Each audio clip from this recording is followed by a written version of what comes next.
Au début des années 2000, Priscilla Betty devient une chanteuse très écoutée par les jeunes filles. Une célébrité qui a eu de lourdes conséquences pour celles qui n'étaient pas plus âgées que ses fans. Dans Ça commence aujourd'hui, elle explique avoir été victime de harcèlement scolaire à cette période-là. Retour en arrière.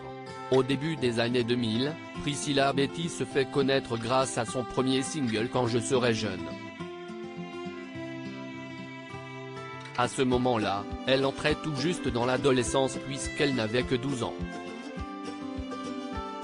Très vite, les jeunes filles de l'époque s'identifient à elle, et la chanteuse originaire de Nice enchaîne les succès.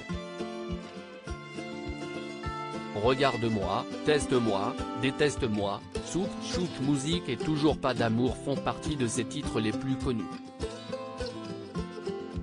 Malheureusement, elle ne reste pas aussi longtemps qu'elle aurait aimé sur le devant de la scène, puisqu'au fil des années ses albums se vendent moins. Elle parvient toutefois à rebondir en ayant le rôle principal dans la série musicale Chante. Priscilla, victime de harcèlement scolaire au collège, j'ai pris un cartable sur la tête ce lundi 17 avril, Priscilla Betty, qui s'inquiète de ne pas trouver l'homme de sa vie, était invitée dans l'émission Ça commence aujourd'hui pour évoquer sa notoriété acquise lorsqu'elle était adolescente. Si en apparence, tout était beau et tout était rose, en réalité la jeune femme aujourd'hui âgée de 33 ans a eu du mal à terminer sa scolarité, elle qui n'avait pas quitté les bancs de l'école. En effet, elle a dû faire face aux jalousies de ses petits camarades. J'ai pris un cartable sur la tête, confie-t-elle avant de préciser qu'il était bien chargé avec des gros livres.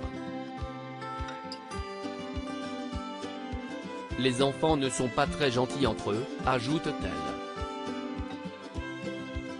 La chanteuse affirme avoir gardé des séquelles au cervical suite à cet événement. Cet acte de violence a été particulièrement choquant, d'autant plus que physiquement, son corps s'en souvient encore, ça m'a fait mal surtout, parce que j'en ai gardé des séquelles au cervical. La chanteuse, qui rêve de devenir maman pour la première fois, affirme également avoir eu un traumatisme. Un sac à l'arrière, forcément. Type coup du lapin, donc aujourd'hui même quand je suis amenée à danser, ce sont des douleurs qui reviennent à cause de ça, confie-t-elle. Et d'ajouter que la vieillesse n'aidait pas non plus. À lire aussi L'horloge tourne, Priscilla Betty, célibataire, se confie sur son envie d'être maman et l'idée qu'elle pourrait mettre en œuvre pour le devenir.